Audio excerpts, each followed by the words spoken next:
of second day of Spiritual Ranges of the Mind with Dr. Sumitra Basu. Before we start, let's have a moment's silence.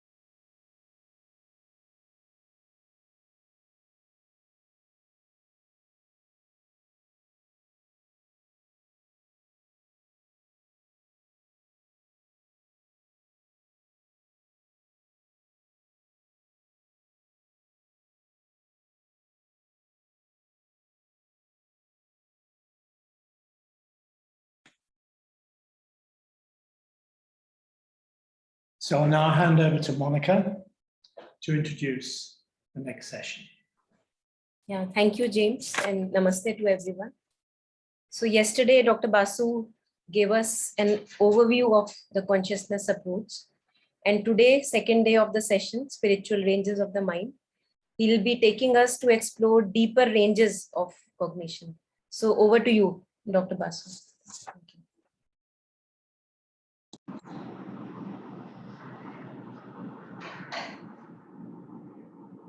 So thank you, Monica and James, and to all participants. And we will be concentrating today on our proper subject, cognition, but we will start with the surface cognition. With the surface cognition means that the cognition which is there and available to us at the level of our surface personality. Then from there, we'll move towards subliminal cognition, the cognition that is possible in our inner being, in our inner mind. So we'll travel this, we'll do this journey, and it might sound a little bit difficult at times, but I don't think it is difficult. We will follow, will not be fast as yesterday. We'll try to be a bit slow so that you can see and follow the slides also. And but we will begin with one or two things that we spoke yesterday, and then we move to the surface cognition. So I will just share the screen.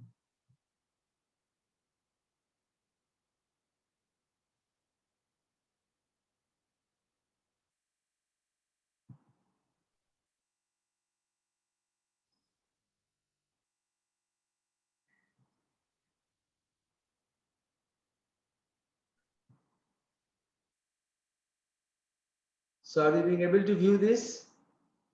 Yeah, no problem. Am I audible also correctly? Yes, you are. Yes, you are. So this is what we were talking about yesterday, about the structure of the being, where you have the outer being, the inner being, and the inmost being. And the outer being moves around the ego. There's the mind, the life, and the physical in the outer being that moves around the ego. And we have the inner being with corresponding inner mind, inner vital, and the inner physical, which is not connected with the ego, but is connected, but is supported actually by the inmost being. That is our soul principle. But again, the soul is a loose word, and we get confused because we use the same word for many things.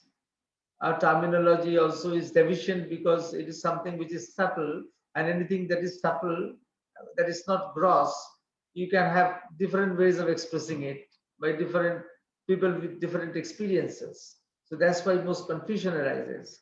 But we stick to this model that has been presented to us by Sri Aurobindo.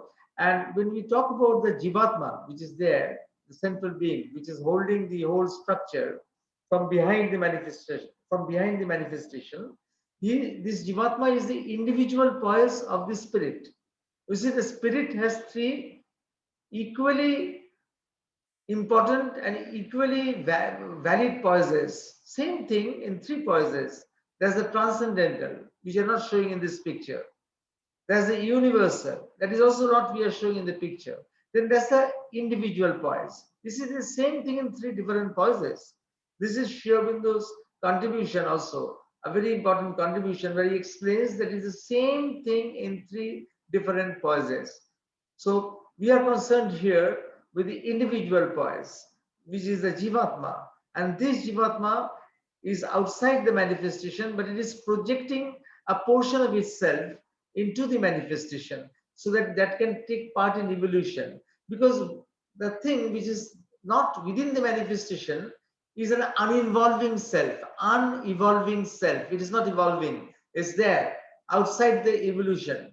But the projection participates in the evolution. The projection, which is the psychic being or the Antaratma or the Chaitya Purush, it participates in the evolution. And this psychic being has also many poises. You see, it can be at the inmost mind, it is the Monomaya Purusha. At the inmost vital, it is the Pranamaya Purusha. At the inmost physical, it is the Annamaya Purusha.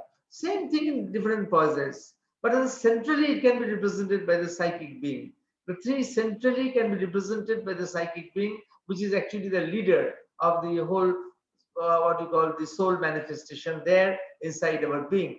And this psychic being can come forward, and as it comes forward gradually by sadhana, by a spiritual discipline, if it comes forward, then what happens? The inner being and the outer being can fuse. The inner being and the outer being can fuse, and the psychic being can take over the functions of the ego, that is coordinating the whole being. You see, ego was coordinating the outer being, but the ego was not being able to do it properly. That we spent a long time yesterday in describing it, because the ego is skewed, the ego is biased, because the ego is made up from the same elements from where the mind, life, and the matter or the physical substance have come. So ego is made up from the same elements, and it is so biased towards the mind or towards the vital or towards the physical. You have different kinds of biases, and yesterday we discussed that getting rid of the ego is very difficult. You can get rid of the intellectual ego with a wrong discipline. Still you can get rid of the vital ego by all these things that were taught to you by in Buddhism, in Patanjali's yoga and all that.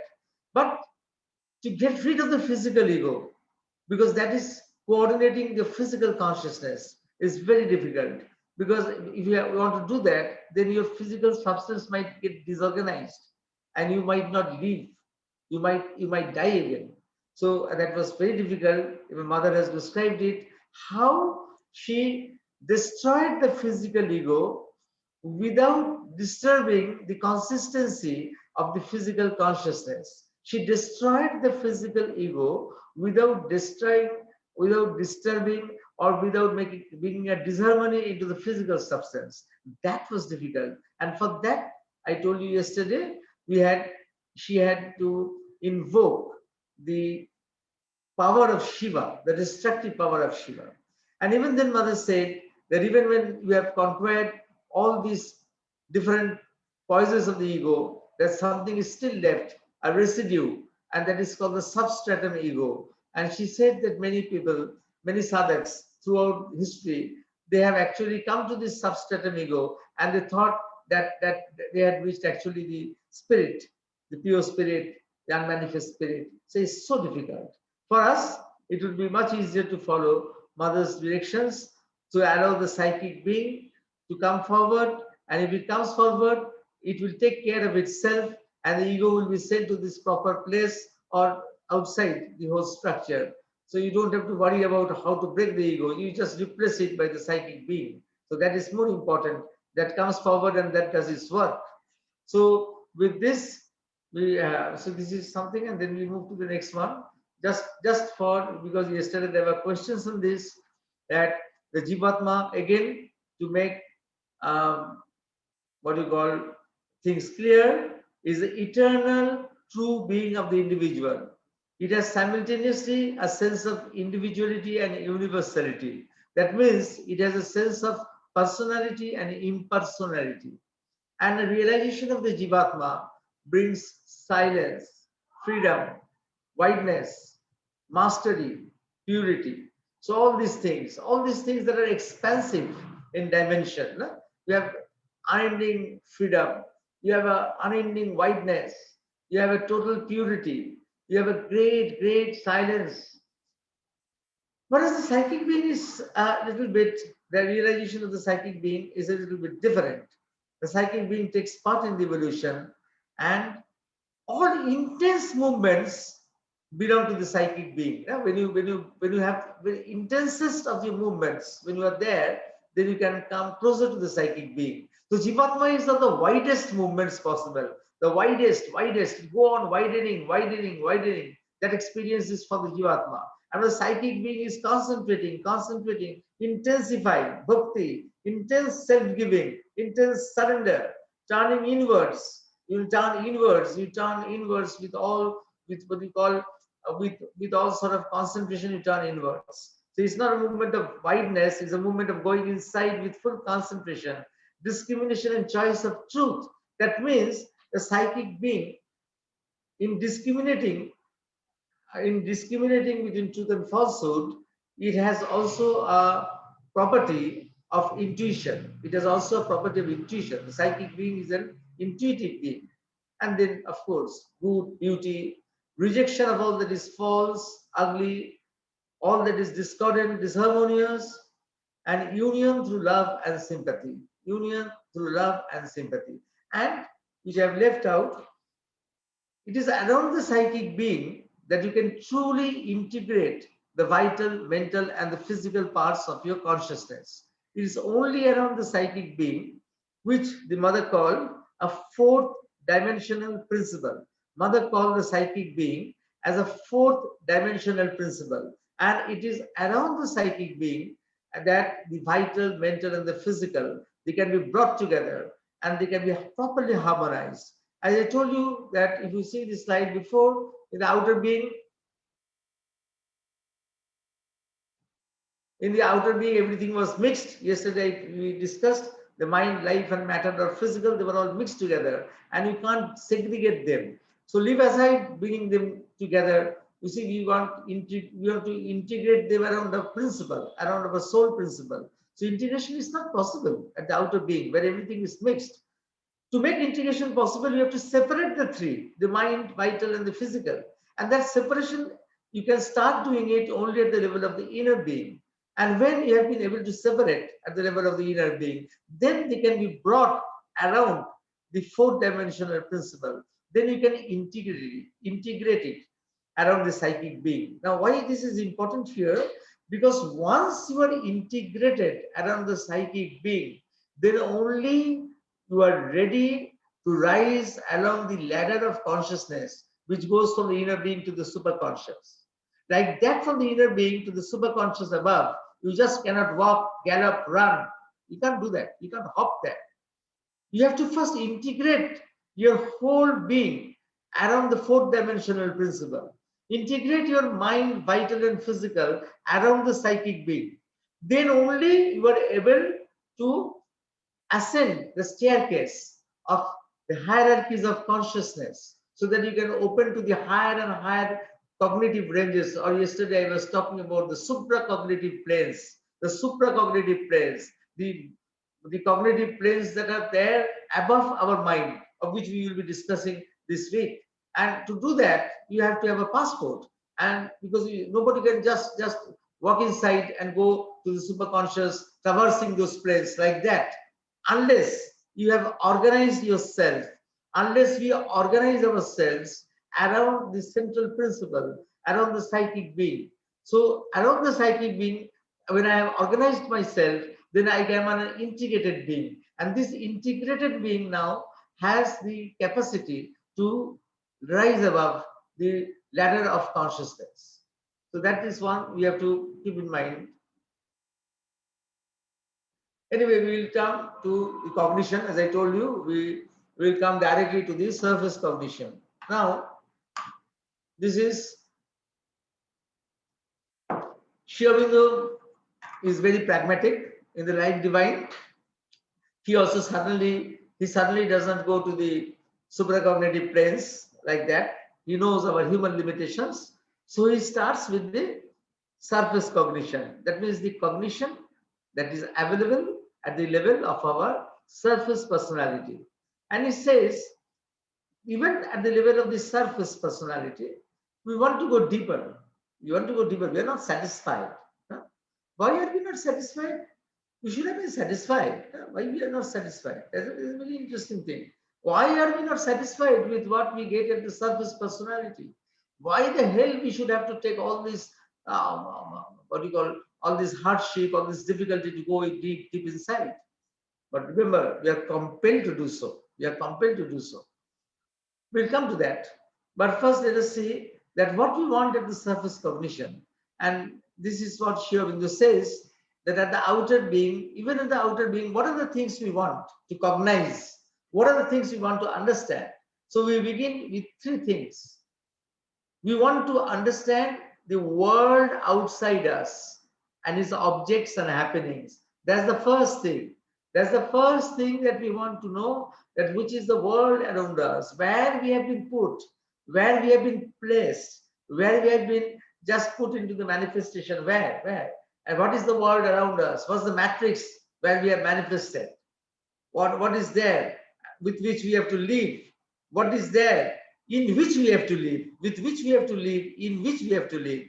So that's the world outside us. It's very logical that we have to try. We have to start attempting to understand that. And then our inner movements, which are our psychological movements, and our not only psychological movements, I will say also our psychosomatic movements. So it means our inner movements, our movements of love, our movements of hatred, our movements of our emotional turbulence, and also our inner physical movements. No? We have our physical movements. We have our palpitations that we know that we arise inside the heart. We have pains and aches and bodily discomforts, which we know that is emanating from inside the body. So the inner movements not only include psychological, it also includes the physical, the vital, all things. The inner movements which are available at the surface cognition. And then whether we have something which is deep inside, we have an inmost self. We have the inmost self. So human beings have tried to understand, even at the level of the surface cognition, something that is deep inside, whether that is accessible or not. The question is that why we should want. Why we should want, that it will be clear while we go through, because at every level of surface cognition, our knowledge remains incomplete. Our knowledge is not complete. Because our knowledge is not complete, at every level, we have to know that we have to exceed ourselves. So at every level, we have to exceed ourselves. That is the compulsion. And it is interesting also because you see, we have something called, the animals have, we have something called intuition, but animals have something called instinct. You see, the animals have something called instinct. So the bee knows that it has to build a beehive. The ant knows that it has to build an ant hill. And the instinct is perfect, but it works under a limit. Beyond building that beehive, that instinct doesn't work. Beyond building that ant hill, that instinct doesn't work. So there is an instinct which is mechanical, which is precise, which is perfect, which is there in the animals below us. There's an instinct.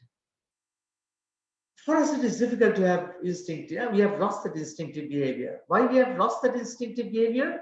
Because if you see the animals, they don't have the complex consciousness that we have.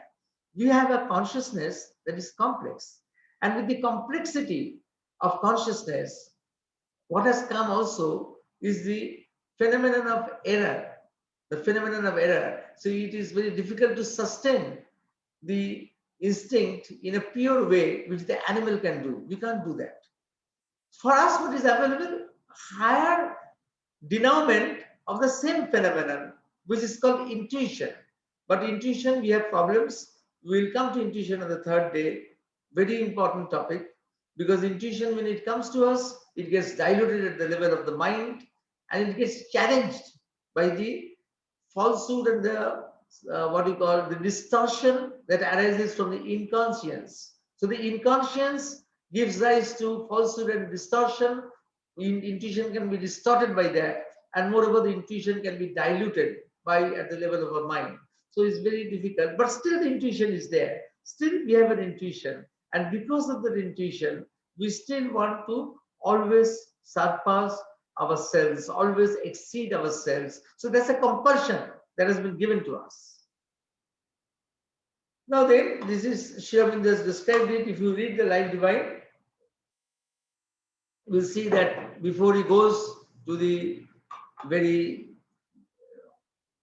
deep and high supracognitive levels of the higher mind and other things, that he first, in the higher mind, the illumine mind, intuition, overmind, and supermind, he first begins with the cognitive methods of the surface personality, and this is his description, which will come.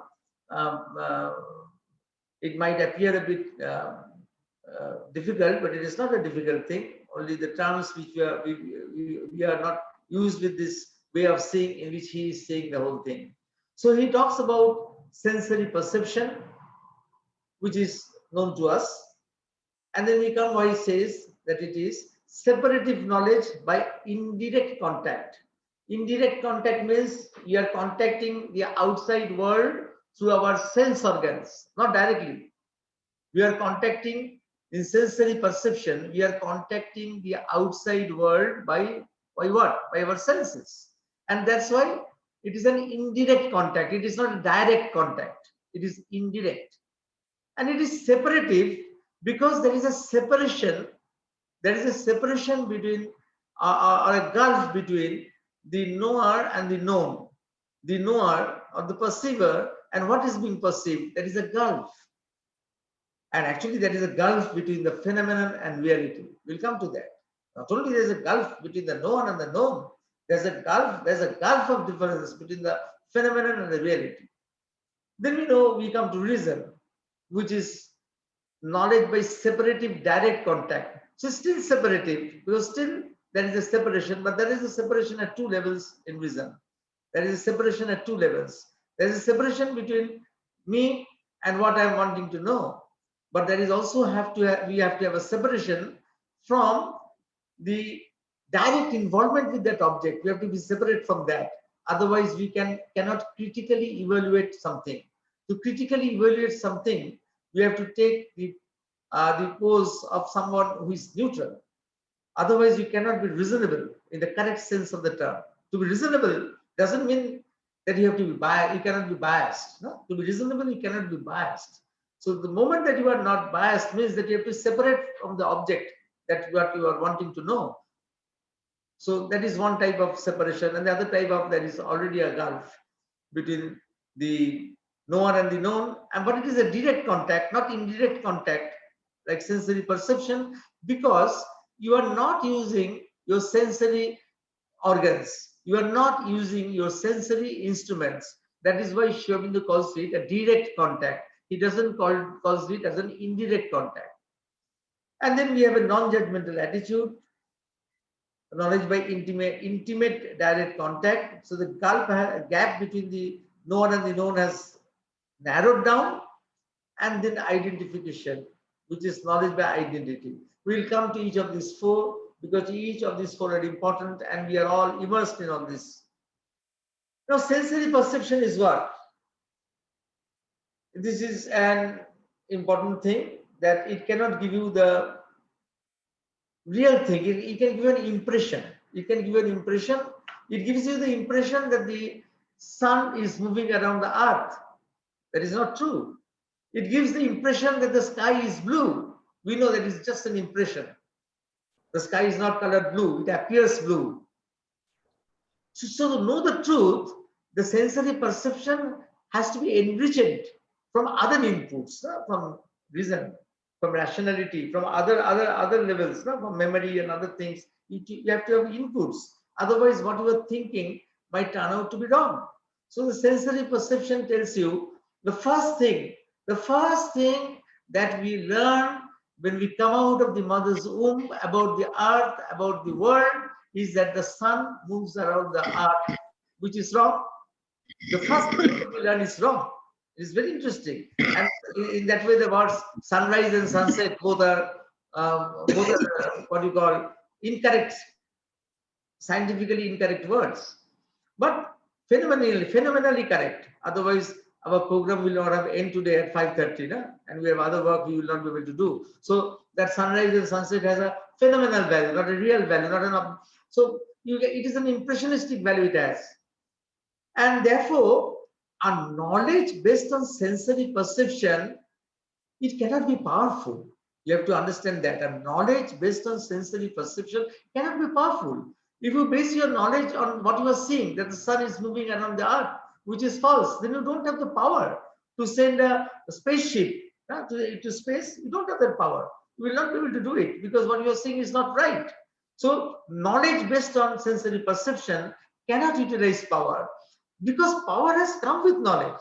You see, that's the what you call the tragedy, that power has come with knowledge, but if the knowledge is improper, then you cannot utilize power. And therefore the sensory perception, what it gives is half knowledge, half ignorance. Is half knowledge, half ignorance. It's not the total thing. But I think that it is time to understand the real importance of sensory perception. In our Indian tradition, it was always regarded in the correct way.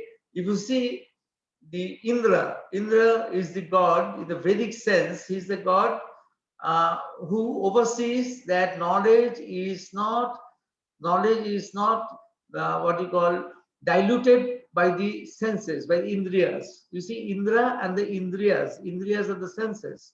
They have the same root word in Sanskrit, and the work of Indra in the Vedic sense is that knowledge is not distorted by the senses. So we start with that. We know in our Indian tradition we have given entire value to that. If we had accepted that sensory perception is the most important thing, then a life of hedonism, a pleasure-seeking culture, that would have been the final end of everything. We would have been immersed with all vitalistic things, all vulgar and vitalistic things. That would be the be-all and the end-all of everything. So we now know that from the very beginning in humanity, when the civilization came and people began to go inwards, they understood that sensory perception was not all. And that's why getting pleasure from the senses was not the highest pleasure. And otherwise, all this morality, all these things that are there in religions, which even in simple religions, which want a certain amount of purity, though you might have various conceptions about what is purity, but still an amount of elemental purity that is professed by morality in all religions would not have come. Absolutely would not have come if we had not understood that sensory perception by itself was a limited way of getting knowledge. So next what we shift is reason.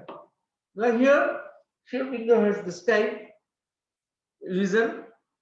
He has said that reason together with the intelligent will, I have not given this, but he has said many times that reason along with the intelligent will, reason along with willpower is now the governor of contemporary life. The present life is being governed by reason and intelligent will, a will that is in consonance with the intelligence that is required to survive in the world, a will that is in consonance with the intelligence required to survive in this world.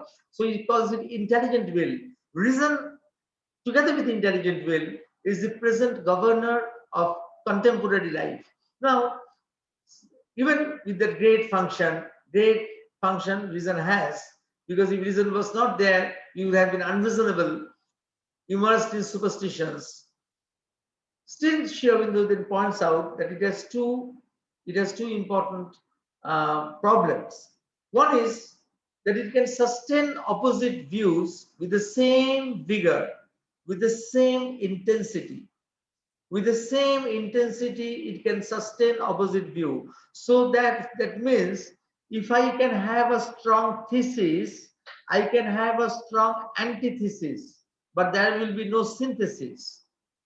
I can shout for democracy and I can shout for capitalism, and both might be equally valid. You see, as a good lawyer, no? He can oppose or turn anything upside down by his arguments. So it's like that. So reason always sustains opposite views. It can analyze, but it cannot synthesize. Then this is known that reason sustains opposite views. Sri Aurobindo adds something else also, which is not usually discussed when we talk about reason. This is not something which is usually discussed. He explains that we have infraethical and supraethical roots. Reason has also to follow this pattern, because we are infraethical and supraethical also. What does that mean? Which means we have infra-rational and supra-rational roots also, though rationality and ethics are not entirely the same, but somehow that rationality that we have has to be in consonance with ethics to be in this world. You see, rationality to be sustainable in this world has to be in consonance with our ethical perspective. Our rationality has to be parallel with our ethical perspective. So we have the irrational and we have the suprarational roots also. So it doesn't, infra-ethical also means here we are also signifying that he has infra-rational roots also and supra-rational roots also. What does that mean? Now, if I am not only born purely rational or purely ethical, I am born together with my cultures, taboos, superstitions. Somebody asked me, oh, that Mr. X is such a big doctor. He has got so many foreign degrees. Why does he wear stones? Why does he wear gems or stones in his ring? He goes to astrologers. Why does he do that? I said that has no connection. That has no connection with his medical aptitude. As a doctor, he might be very good, but there is no relation with the ring he is wearing, which is a stone which has been given by an astrologer, because that is our culture. You have to see the culture is different. The culture is different, and certain things that are acceptable in our Indian culture, and then in Indian culture, there is no contradiction. One can do that. So one is cultural. We have our cultural taboos. If I am surrounded in a factory by 1,000 workers who are revolting against me, I am a manager of the factory, and if 1,000 workers have surrounded me and are shouting slogans against me, what is the first thing that I will do? Will I be rational? Of course not. The first thing I will remember is the prayer I used to do when I was a child, when I used to get scared, and my mother or my grandma used to tell me, oh, do this prayer, and you see everything will be okay, you will be all right. Might be we'll be indulging in that sort of thing more. So we have always our irrationality of human existence. Sri Aurobindo called that our being infra-ethical. He called that irrationality of human existence. We have an irrationality of human existence. We are not born rational. We are not born rational. We have our irrational parts, and that is pari passu with our infra-ethical parts. And then we have our supra-rational parts also, something which is beyond our, what you call, something which is not in consonance with our reason. We like many things. We like many things which are directly not involved with our rationality, with our reason. But we like it. For example, we might like Beethoven's music. We might like a high classical literature. What has that to do with our being reasonable? Or what is that Beethoven's music has to do with our being reasonable? It is something beyond our capacity, our rational capacities, beyond our usual ethical way of dealing with every problem.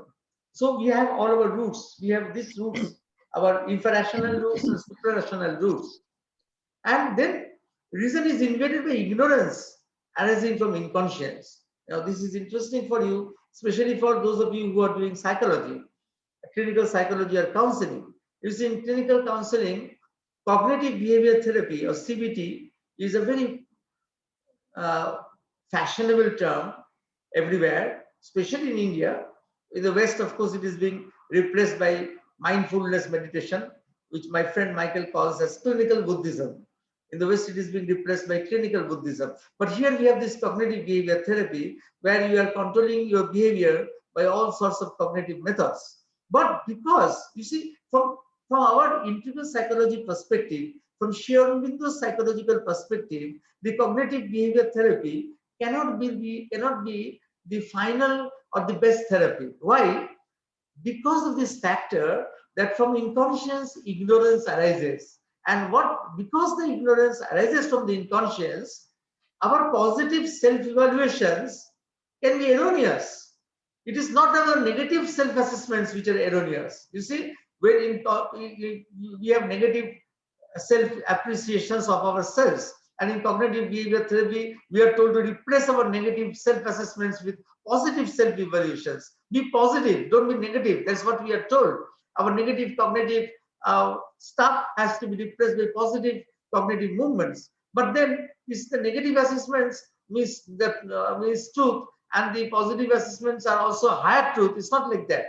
If you see, if you accept the fact that ignorance is arising from the inconscious and can upset everything, turn the tables, then our positive self-evaluations can be erroneous. Not only the negative self-assessments, but also the positive self-evaluations can be equally erroneous as our negative self-assessments. So this is what has to remember, that from the level of reason, whatever therapy you want to do, that will always have a limitation. And the limitation, the most important cause of the limitation is because the inconscious, which will always shoot its this phenomenon of ignorance into everything. So that's, we discussed that reason was direct and separative. And I told you that separation means at two levels. That is separation.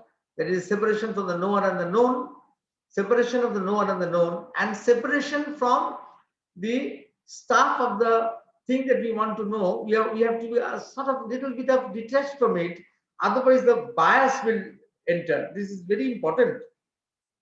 That's why, you see, Sri Aurobindo, even without knowing clinical psychology, was so informed about psychological insights. Remember, he was writing this before. In clinical psychology, we started working with observer bias, and then we also do that also in scientific measurements. No? Even in physics, even in chemistry, we have allowances for observer bias.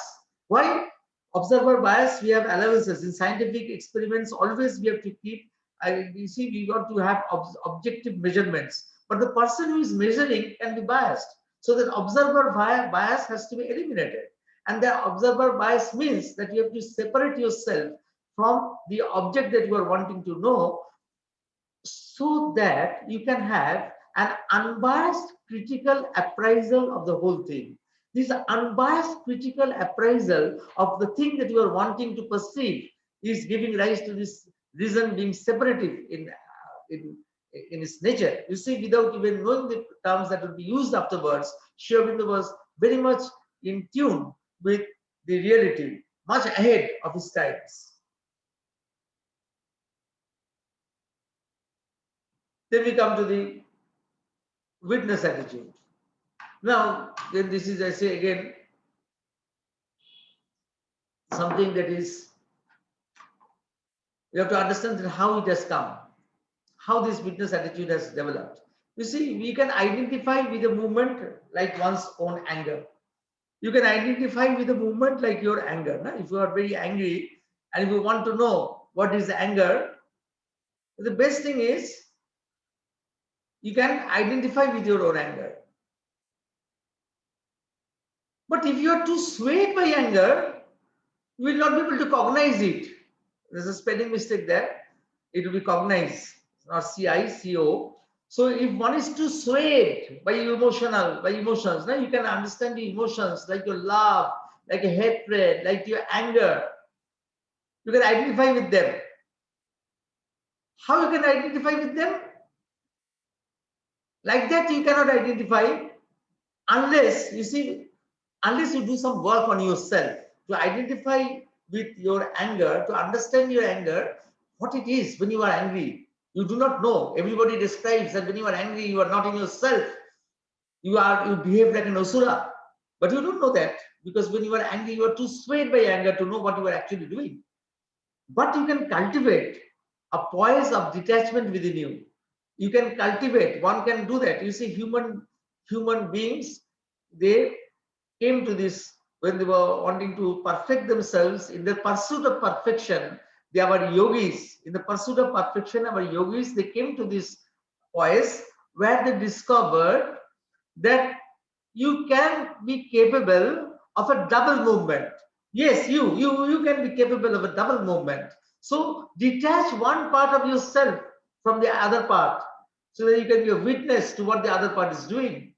Difficult to do. But if you keep in mind that next time when I'm angry, I will, before being angry, I will start detaching myself and see how my anger, what it does, how it grows, how it bursts out. So you can do that experiment with yourself, detach one part of yourself as a witness, and then observe your movements, your own movements. I would say that it is best to start with very common things like anger. No? You can do that. If you are, many of us here must have some amount of anger which we can't control at certain points in time. So you can always start. You can always start doing that with anger, but you can also start doing that with other movements. Might be with um, your attachment to a certain food which you cannot resist, a delicacy which you cannot resist. But at the same time, next time you remember when that food is in front of you, one part will be detached and will weigh the pros and cons of taking that food, whether it is going to raise your sugar level, whether it is going to fill up your appetite, whether it's a junk food, that it is going actually in the long way to harm you. So one part you can keep detached and observe your movements. And this is what the mindfulness techniques all over the world. You see, mindfulness techniques are carried out all over the world, replacing CBT. Freud has already been replaced. When CBT came, Freud already has been replaced. Now it is clinical Buddhism at its best. And mindfulness techniques are there in all counseling centers in USA. Many counseling centers in USA, I will say majority of counseling centers in USA are now opting for this mindfulness techniques. So you don't expect that in a counseling center attached to a psychiatry unit, they'll be going into deep sadhana. They are doing something which is at the level of the surface cognition. It is not expected that they are going to do sadhana there.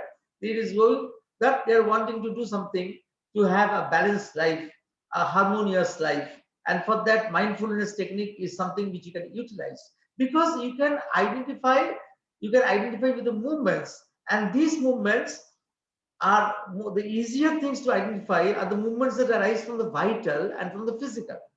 From the vital and from the physical. If you identify with your vital movement like anger, greed, or what we call lust or jealousy, all these things, then and you detach yourself, then you follow mindfulness techniques which are based on Buddhism, then you can go to, then the counselor can go on expanding that to explain how one can get over desires. No? Getting over desires is a very important thing in Buddhism.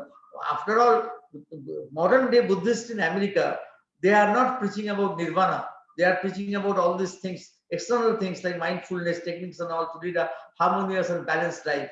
So they are not preaching about nirvana and the great void and all that. Mind you, they are not doing that.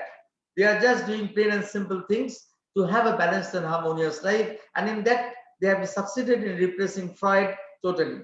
So you have these mindfulness techniques which are very useful with your vital movements, also with your physical movements. With people working with your body consciousness, it is very important that you detach yourself from your body, and then you can understand what is that is going on inside your body, because we are not aware of what is going on inside our body. We are not aware. You see, our internal movements, our pains and discomforts that arise from different types of organic dysfunctioning. So all these things, we are all lumped together. Unless we detach ourselves, then we don't understand which is the organ which is giving us more difficulty. So all these things are very useful, but Sri Aurobindo is again very, very practical, extremely practical, more practical than all the practical psychologists. So he is explaining, yes, when you are dealing with emotions and passions, it is easy to detach. But is it easy to detach from your thought, from your thinking? And Sri Aurobindo says, no, no, no. To separate thought from thinking while you are thinking is difficult. That you cannot do. Because we are mental beings. You can detach from your emotions, from your anger, from your vital and physical movements. But to detach from your thought at the same time when you are thinking, extremely difficult. He says it is difficult, it's difficult, you can't do that. While you are thinking, at the same time you cannot detach from your thinking. You cannot do that. It is not possible. You can do that afterwards, in retrospect, after you are reviewing it, and that too with the help of memory. When you are doing it afterwards, you are doing it in retrospect, and you are doing it with the help of memory. How psychologically, how clinical psychology was so important to Sri Aurobindo. How he's speaking in terms like a clinical psychologist. But then what to do? Can't we do anything? Of course, Sri Aurobindo says that you have to go a step behind. You can't do that at the level of the mind, which you can do at the counseling center. But to observe your thought while you are thinking, then it is beyond your counseling center. You have to go to your spiritual center. You have to go to your spiritual line of action. You have to go to the monomaya purusha of the inmost being. I said the true mental being. Only there you can be detached not only from your thoughts, but the energy which is associated with the thought. You see, every thought has got an energy. Every idea has got an energy associated with it. So there is a mental energy. You are not only, you have to be dealing with the thought, with the idea, but the energy that is associated with that idea. Very difficult. It is only when you can go deep behind to the monomaya purusha. To a monomaya purusha. Now you can say why it is not so difficult at the level of with the vital and the physical movements. That because we are mental beings. Yes, because we are mental beings, our mind is more dominating. So mind has been given at the surface personality more power to dominate over the vital and the physical. That is why the cognitive behavior therapy can succeed, because the mind can dominate over the physical and the vital. But up to a certain point, after a certain point, you can't do that. And that's where spirituality comes in. And then we come to knowledge by identity. What is knowledge by identity?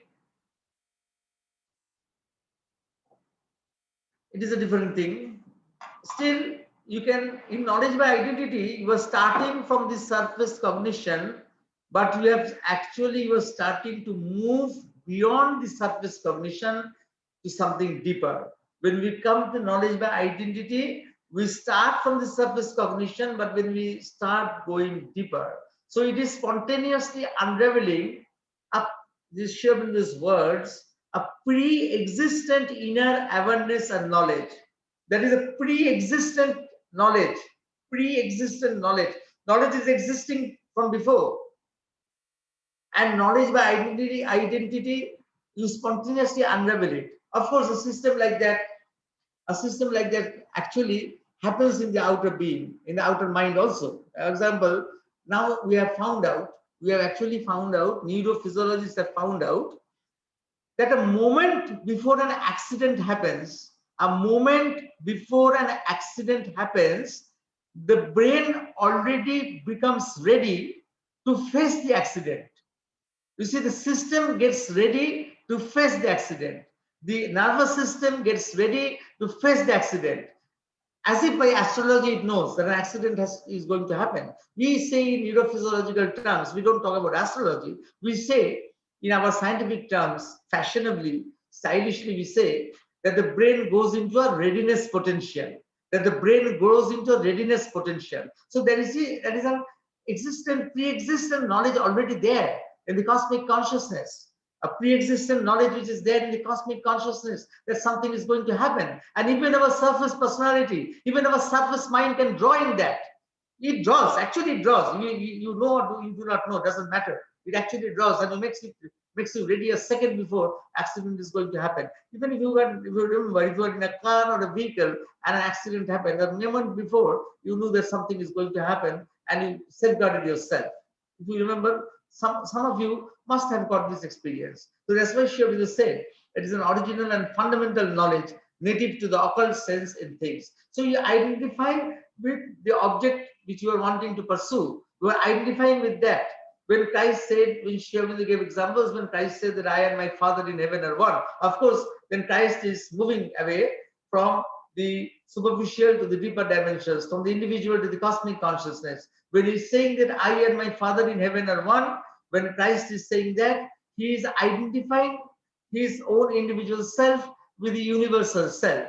Or when Sri Ramakrishna was felt pain of somebody was trampling the grass, no? Somebody was trampling the grass and he felt pain when the grass was being trampled. Or you can read many times, you can actually read many times that wonderful prayer in April 7, 1917, where Mother describes and identifies with a single cherry blossom flower. With a single cherry blossom flower she identifies, and with that she identifies with the whole tree, and then with the spirit of nature, and then through that with the unborn spirit of existence. You see that line she is following. The outwardly she is doing it, the outwardly she saw cherry blossom, and from there she is going inwards. So she saw a single flower, they identified with the whole tree, then the entire spirit of the nature of the spirit of spring. The spirit of spring. She was identifying with the spirit of spring actually. And then with the unborn spirit of existence. So that's knowledge by identity. So then when we have knowledge by identity, we are actually started moving. We are actually started moving from the inner being, from the outer being to something inwards. We are actually started moving inwards. And remember, it is possible because all of us are having the same experience of readiness potential. We all have that. Now, the problems of surface cognition, in spite of all these things, in spite of all our movements and all, we cannot have a real self-knowledge or world knowledge at the surface cognition. At the surface cognition, of course, with the knowledge by identity, you start having a little bit of self-knowledge and world knowledge. You just start having it. And scientists now believe that processing occurs in cognitive unconscious, in fringe of awareness that latter enters surface cognition. This is very important discovery because this means that scientists are giving credence that is a cognitive processing that is going on behind the surface cognition. So what is that? I will read it again. That scientists now believe that processing occurs in cognitive unconscious. This is a term that they are using.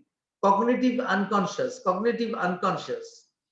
So it is a fringe of awareness. It's not awareness, it is a fringe of awareness. It is the fringes of our awareness, but which has not entered, but which is going to enter our surface cognition. So it shows that even science is now coming to a place or poise where it has to acknowledge that we have to go beyond the surface cognition. And ego bars us from expanding from limited finite to boundless infinite.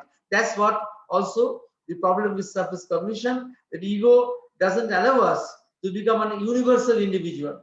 It allows us to become a limited individual, but we want to be a universal individual. And that's the catch that we can't do. Now then we will go back, therefore we have to go to see where we can go to subliminal cognition. Now what's subliminal cognition? The inner mind. And the inner mind can develop suprarational faculties. What's suprarational faculties? What do you mean by suprarational faculties? The inner mind, which is there behind the outer mind, is capable of acquiring knowledge in ways other than sensory perception and reason can provide. It can give us knowledge in other ways other than sensory perception and reason. I will tell you 4 ways. One way we will discuss day after tomorrow. One is knowledge by inspiration. Knowledge by inspiration. You know that there is a very high level of consciousness from where inspiration can come. That happens to big musicians. It happens to big musicians, big poets. Inspiration comes from a very, very high level of consciousness. Inspiration comes not from the level of the reason, but from very, very high level. That's how the classical ragas have been brought into manifestation by the big musicians who have become channels of that, channels of expressing that knowledge that comes down from inspiration. This is why I think that Beethoven, Beethoven, when he was passing away, when he was dying, his last words were, "I shall hear in heaven. I shall hear in heaven. Now, why he was saying this? You see, to understand knowledge by inspiration, there's a Sanskrit term which is known to you, some of you who are pursuing music, the theory of music. That's called Anahata Bani. Anahata Bani. What's that? That's soundless music. There's a music, a very, very, very high level of consciousness, very high level in the stratosphere of consciousness. There's a very high music going on, and it is unbounded place. It is in infinite. It is infinity. So there is nothing to strike against. So these musical waves do not strike against anything. So there is no sound. It is soundless music. That's called Anahata Bani. And I think that when Beethoven was telling this, that I shall hear in heaven, he knew that he had brought down music which was immortal, and which was immortal, which was this Anahata Bani, which was connected with the music of the spheres. So he knew that he is not limited to his hearing. And that's why also that being deaf didn't be his being deaf was not a barrier to his musical career. So that's how beautiful it is there. Knowledge by inspiration. It also comes to poets, to mystics, to great creative people. That knowledge comes as a high inspiration from very, very high above. Then there is knowledge by intuition. We'll come to that the next day. That knowledge by intuition. That if intuition was not there, many of our discoveries would not have been made. If intuition was not there, many discoveries would not have been made. You see, the discovery of the benzene ring. Benzene ring was discovered because Kekule was wanting to construct the ring for the structure for benzene, and he was being unable to do so until he saw an intuitive dream. So intuition can also come in dreams. Intuition, a very old Greek symbol came to him. Again, these things are there in the cosmic consciousness. From cosmic consciousness, many things enter into us. From the cosmic consciousness, a creative symbol entered into his dream, which was a snake eating its tail. A snake was eating its tail. He saw many snakes eating their own tails. Immediately got up and he made the hexagonal structure of benzene with carbon, hydrogen at each corner that you know, that you see, and which is the base of organic chemistry. So that's how you see that intuition is knowledge. Intuition is knowledge. I'll tell you very interesting that intuition was available to us at one time in a plentiful way. Otherwise, how could we have given so beautiful names to our rivers, to our mountains, to our flowers, to our birds? In nature, we have given so beautiful names, and each name is in consonance with the object named. So you name a flower, and the name given to that flower actually vibrates with the psychological vibration, with the psychological essence of that flower. All these things, intuition was available to us in a plenty of way. Today, when we have children, we grope for names. No? We look at dictionaries, or we look at our Facebooks and other things to see what name can we give to our child. But imagine the beautiful names that are there, given in Mahabharata and Ramayana, all the very beautiful names that have been given to children. So that was definitely an intuition thing. This thing came to me very strongly when somebody came to my clinic one day with a book in Bengali. It was written giving names in Islam. I said, what is this book? Then the gentleman told me, sir, Islam has come from the Arabian countries. So many Arabian words which have no meaning actually, or which might have vulgar connotations, which might be some things that are terms that are used for abuses. Our Indians don't know them, and they apply them as names for children. So that's why I have made a correct composition, what you call piling up of names that can be given to Muslim children. Then I understood the significance of intuition that was there, that was available at that time in the Vedic and Upanishadic times. But that intuition had to recede. You see, that intuition that was given at the level of the mass had to recede. Why? So that rationality flowers. And after rationality has gone to its extreme end, intuition will again come. That's what we'll again discuss on the day after the next day. Intuition will again come and will even guide us in a different denouement. It's not going to come in the way it came before. It has to come in a different way with a different grammar. At one time, intuition was available. It helped us to go along. Then at one time, it had to give place to reason so that we don't become unreasonable. If we become unreasonable, we become superstitious. We lose all our things. And then after that reason has been consolidated, then the reign of a new intuition will come. That's what we'll discuss the day after tomorrow. It's not the old intuition. The new intuition which Aurobinda talks about, our new intuition that is going to be the next, what you call, the next generation humanity's guide, which will be the new intuition. That's what we'll be talking about. So once then I told you about one is inspiration, one is intuition. Then the third suprarational faculty is revelation. Knowledge is revealed. Knowledge is revealed to us. Knowledge was revealed to Moses. Knowledge was revealed to Guru Nanak. Guru Nanak, you have a very beautiful piece of writing by Madhav Panditji of our ashram on Guru Nanak, where he explains that Guru Nanak first heard that sentence came to him. It was revealed that there is no Hindu and there is no Muslim. And based on that, he tried to synthesize the deeper elements of Islam and Vedanta. This is Sri Aurobindo's words. Sri Aurobindo said that Guru Nanak tried to synthesize the deeper elements of Islam and Vedanta. Only he did it much ahead of his times. Sri Aurobindo says that he did it much ahead of his times. People didn't understand it fully and made a little bit of dogmas out of many things, which he did. But that whole knowledge that he came, that was expressed in the Granth Sahib, that all flowered because of a single line that was revealed to him. The revelation, you see, the great mantras were revealed to the Vedic rishis. The rishis, they were having revelations. No? The mantras were coming to them. So all these great mantras have been actually big revelations. So this is about our knowledge. Then we have then you go with identity, which you are talking about. When we talked about the subliminal, the superficial cognition, when we started with, you can bring their identity not only to observe your anger and your love and your hatred and your thinking, but you can identify with the deeper states of your consciousness. You can identify with the soul. You can identify with the psychic being. It takes time, mind you. It is not so easy.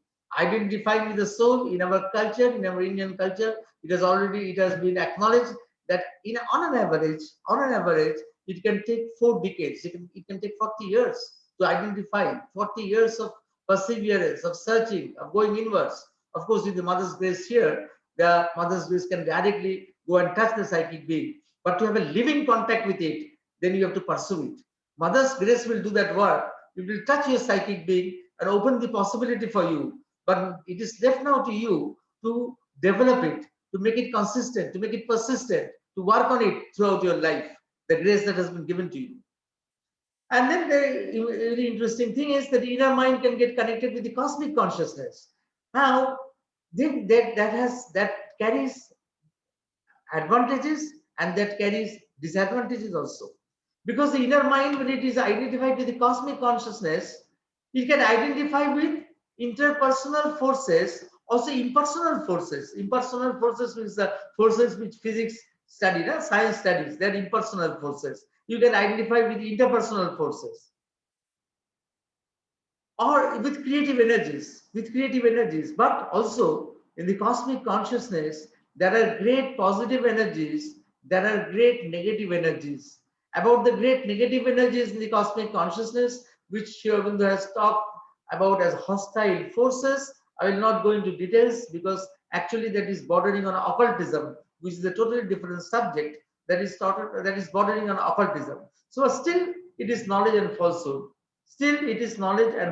But still that is why the subliminal cognition is still not total knowledge, perfect knowledge, not full knowledge, because it allows you the cosmic negative forces in the cosmic consciousness, the negative energies to invade you. That is why it is not only full knowledge, it is also partly it is ignorance.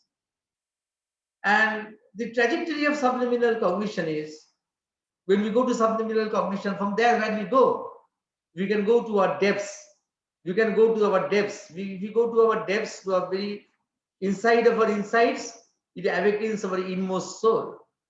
And that soul, you see, gathers everything around itself to travel, to climb the hierarchy of consciousness. Or it can travel vertically also to our superconscious self. Of course, both are related. So when your inmost soul is awakened, this vertical transmission, this traveling is actually facilitated. But the subliminal cognition, that's why it can take you to the depths and it can take you to the heights. Sri Aurobindo says both these movements mark the beginning of the spiritual knowledge. Both these movements mark the beginning of the spiritual knowledge, with identity as its basis, its constituent power, its intrinsic substance. Now, when it goes vertically to a superconscious self, the first thing that when it goes above the mind, above our mind, it goes to a plane which Sri Aurobindo has described as a higher mind, and above that, there's the illumined mind.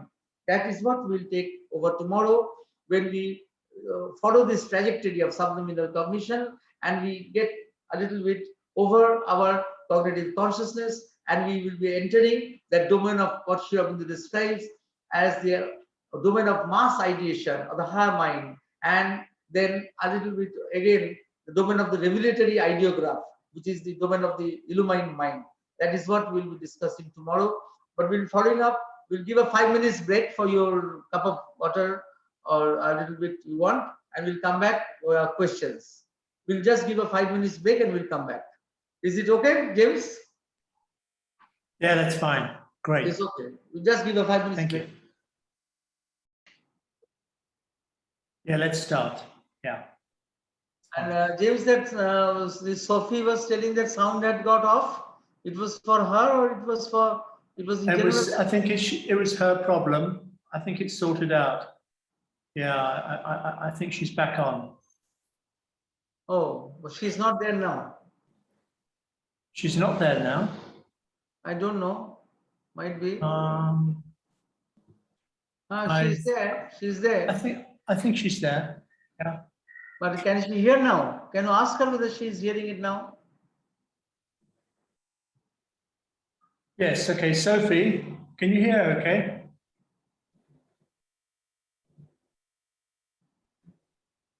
Okay. Yeah, she's saying she's okay. Okay. Okay. You got a couple of questions on the chat, Dr. Basu. Yes, we'll start with that. So Okay. there's a question. There's a question that the relation of psychic with the different parts of our consciousness, which is a very important question. All our external parts are instruments. The vital, physical, mental beings are instruments of the psychic. So everything has to be developed. But the psychic is in more spontaneous communication with the physical plane of consciousness. The psychic has a more affinity towards the physical plane of consciousness, because the physical plane of consciousness doesn't carry the doubts of the mind, or the or what you call the great upheavals of the vital. It doesn't have that. So because the vital has so many upheavals and so many swings of its mood, and the mind has got all its reservations and all its conflicts and all its doubts.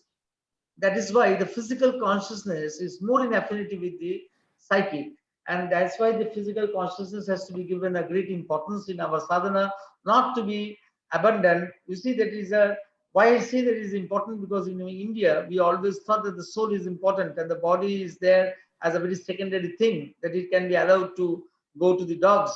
But actually here, in the integral way of viewing things, the physical consciousness is represented in the body, and the body has also to be worked upon. The consciousness of the body has to be worked upon, because it is that which has a greater affinity to the psyche. With other planes of consciousness, of course, then it is a great sadhana. It is a great thing. Spontaneously, that affinity is not available, and you have to work on it at every plane. To go to the Monomaya Purusha is a sadhana. Of course, you have to step behind.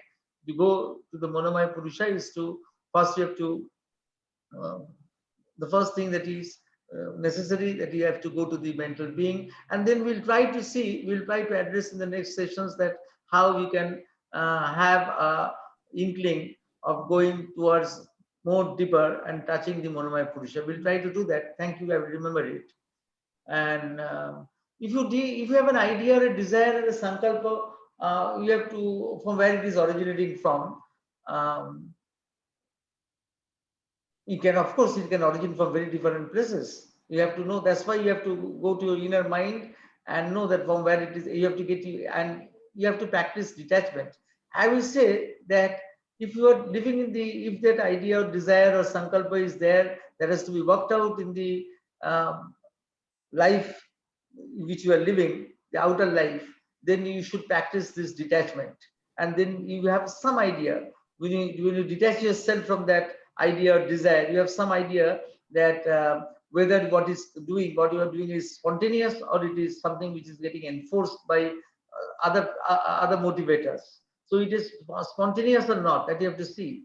It can, of course, it can arise from the vital, and from that it can get inputs from the vital consciousness which is there around you, surrounding you. So it can very much, it can come from the vital. It can come from the inconscious also. So you have to be very careful. Actually, when we go to this chapter on this session on intuition, you will better understand that how you can differentiate between intuitions and pseudo intuitions. That will give you an idea of the question that you are asking about your sankalpa.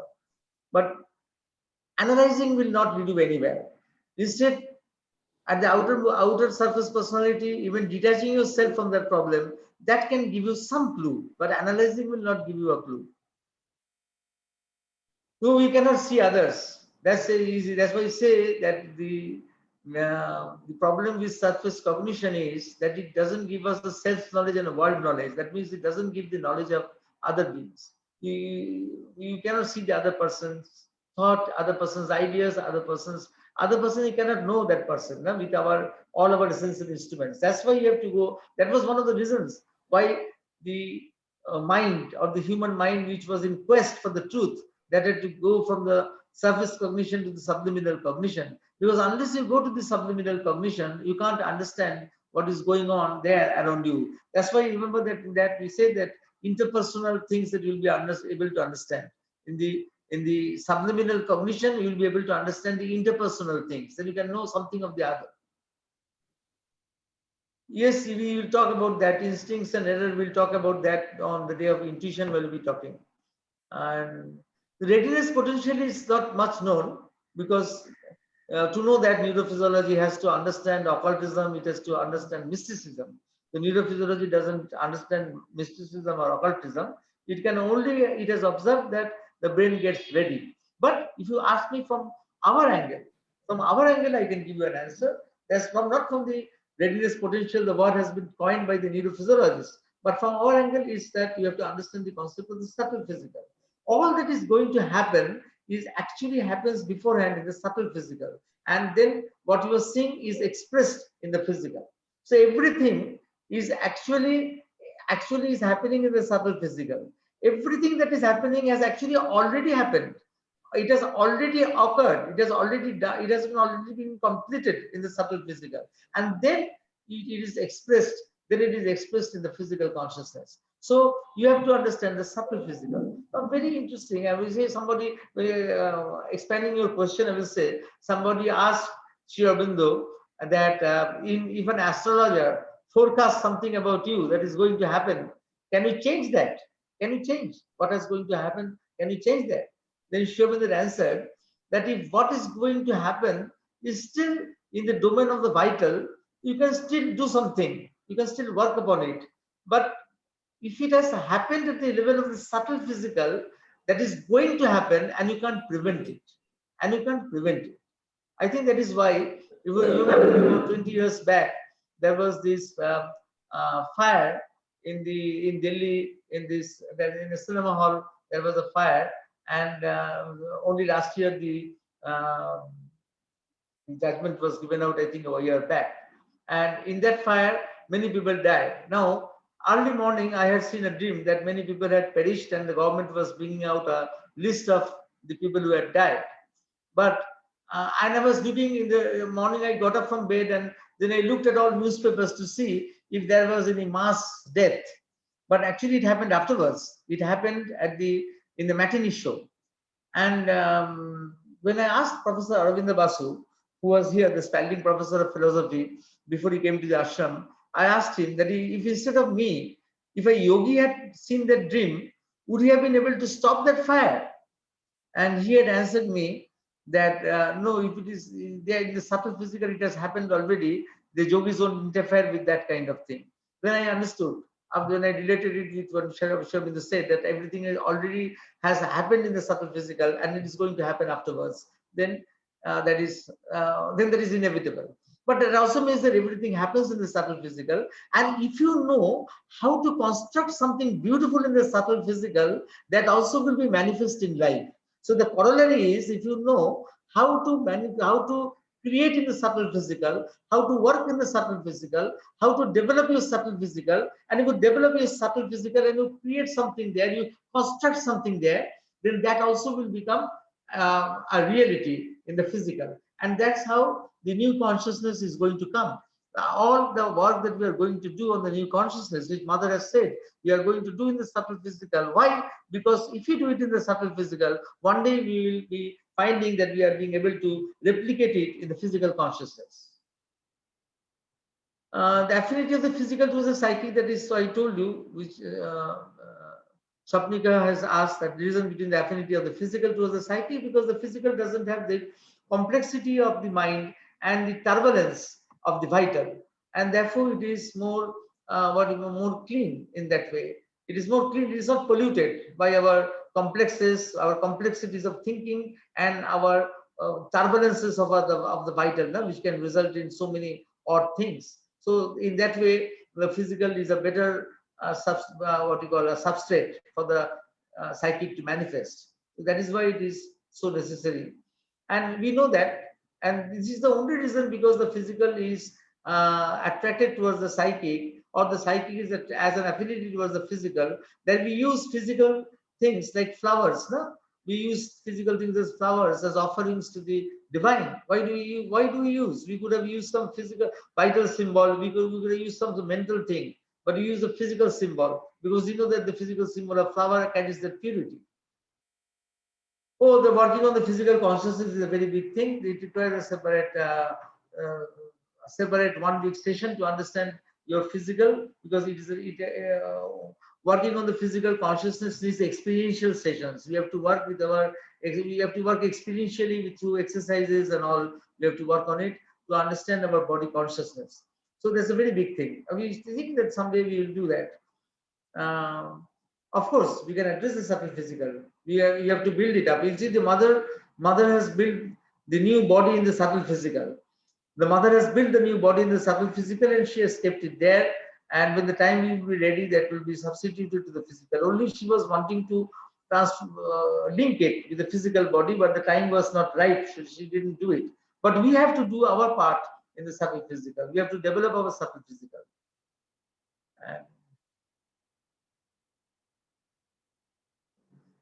Deja vu can also, you can say that, because deja vu, where whatever happens has happened already. In behind, you could say that it is there as deja vu. Of course, you can say that. Now, about our cognition that we are talking about, the psychic being itself is a repatriator of knowledge. The psychic being itself is a repatriator of knowledge, and one of the most beautiful things that the psychic being has is an intuitive knowledge of discrimination of what is good and what is bad, what is spontaneous and what is not spontaneous, and what in life you have to follow. The psychic being will, you see, intuition works at a higher level, intuition works at the psychic level. But at the psychic level, if you can contact the intuition at the psychic level, you will get a guidance in your spiritual path. To get the guidance in your spiritual path, you have to access the intuition at the psychic level, which is very important.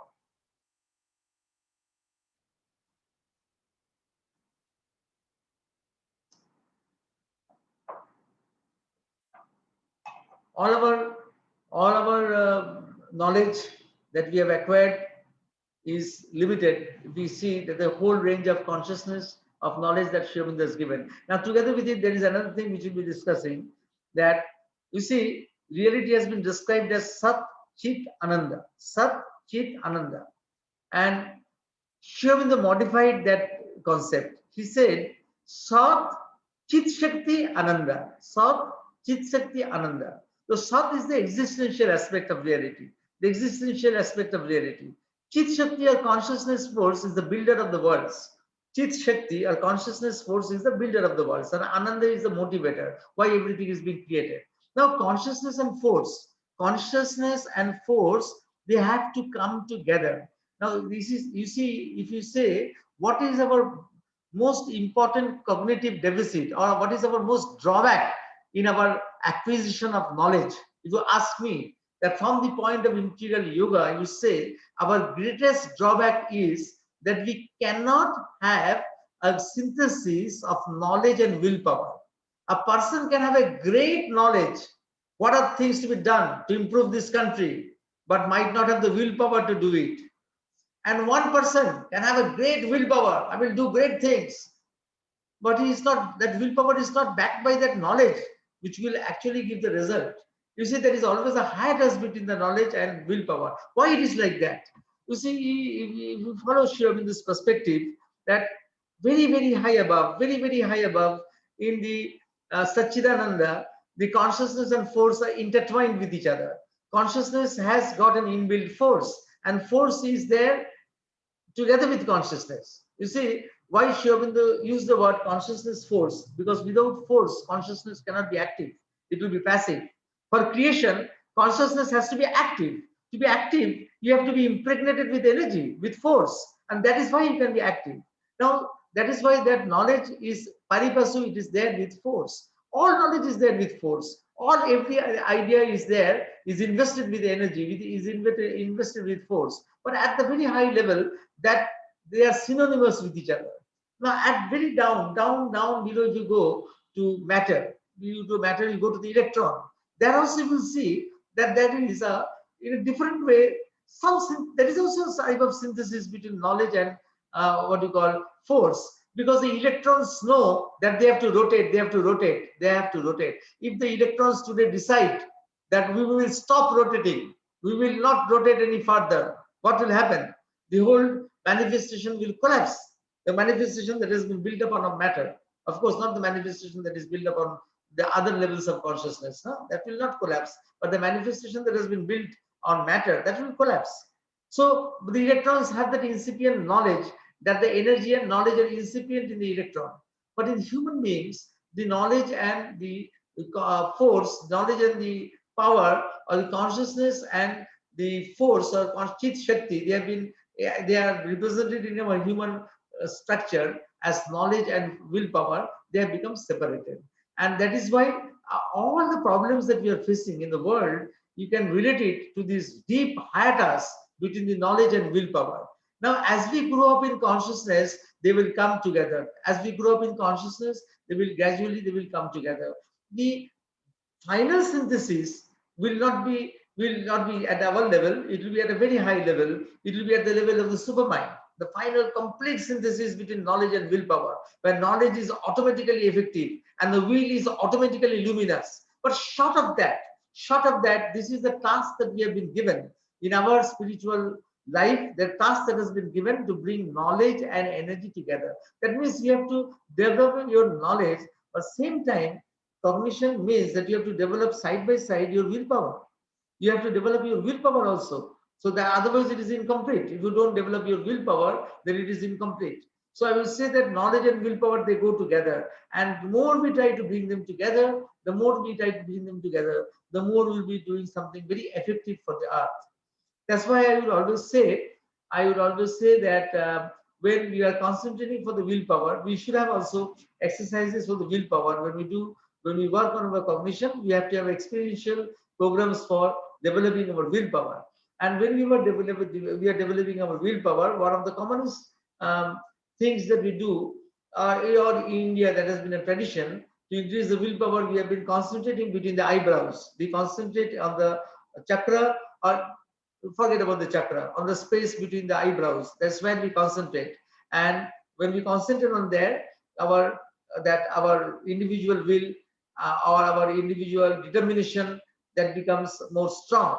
Now, I would just tell you to modify that thing. If you are already, some of you might be doing that thing, or if you don't do it, you might be doing it, or you actually can practice it, because unless you develop your willpower, you will not be able to link it up with the knowledge that is building up, and your knowledge will become ineffective.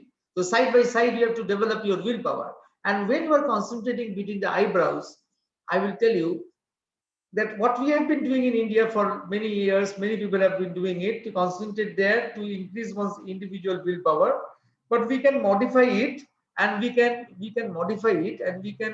just visualize that at that space we are offering our individual will to the universal will, or to the mother and Shivamindu's willpower, so that let that willpower overtake our willpower. Let our willpower be taken up by the universal will, or let it be taken up by the divine will, and let that divine will actually manifest through us. So instead of increasing my personal willpower in our integral system, instead of increasing my personal willpower, if at that point, if at that place between the eyebrows, we concentrate and offer that space, so that my individual will is linked with the universal will, with the divine will, so that my will becomes an instrument of the divine will, then it will be a better way.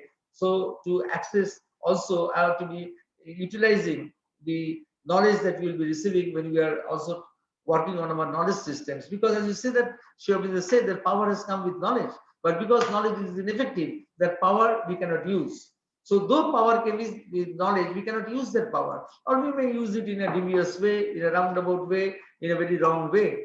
But to, you see, many people, they have also, the terrorist also, no? He has an idea to do terrorism, and he has the power, the force to carry out the terroristic activity. So you can say that he is actually, is he not a yogi, a terrorist, because he has an idea that he has to kill people, and together with that he has the willpower. He has developed that will to actually kill, or to go to a suicide mission. Of course it is right, but is that will an universal will? It might not be the universal will to kill people, to kill other people. So we are more interested in developing ourselves as channels for the universal consciousness to act, and not only the universal consciousness in the aspect of its knowledge, the universal consciousness in its aspect of the willpower.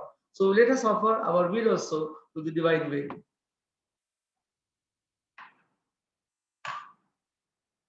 Well, Mr. Anand has said, whatever we form in subtle, it is not manifesting as it is at the physical plane, because avatar needs to take birth on the physical plane.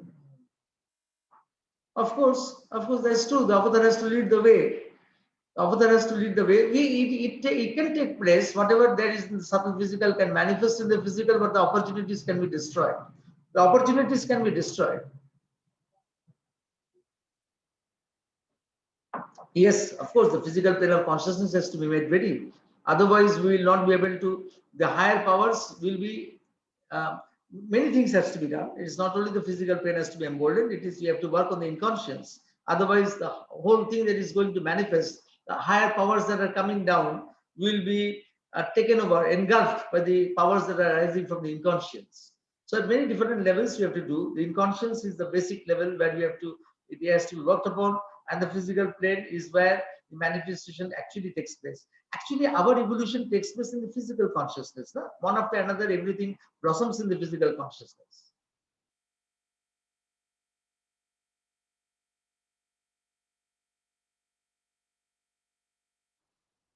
Everything is preordained, then everything is fatalistic. Of course, in a way, it is a bit, but everything is there.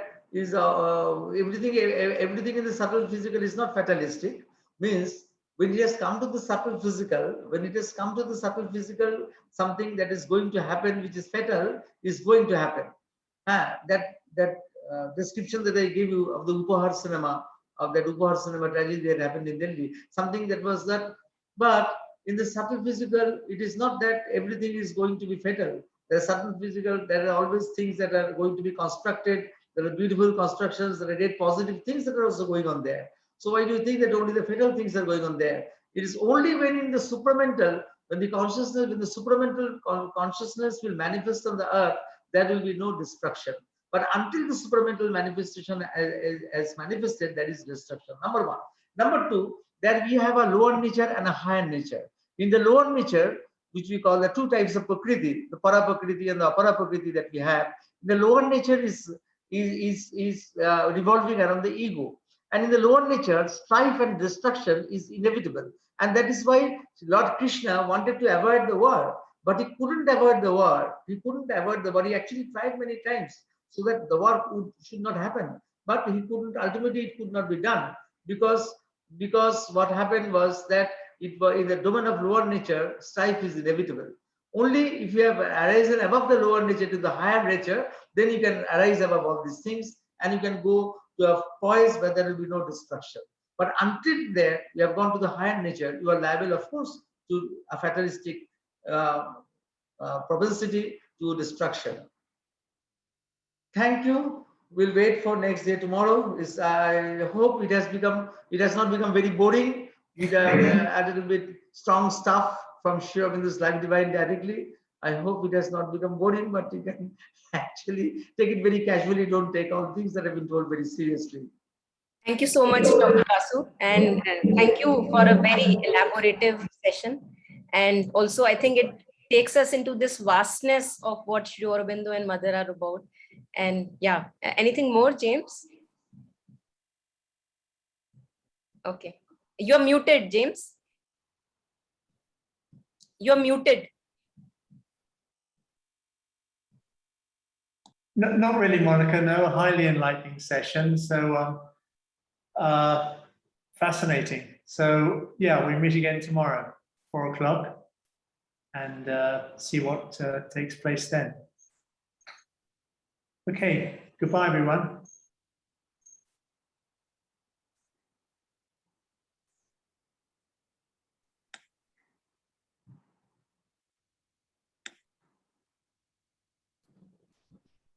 Bye. Thank you. Thank you.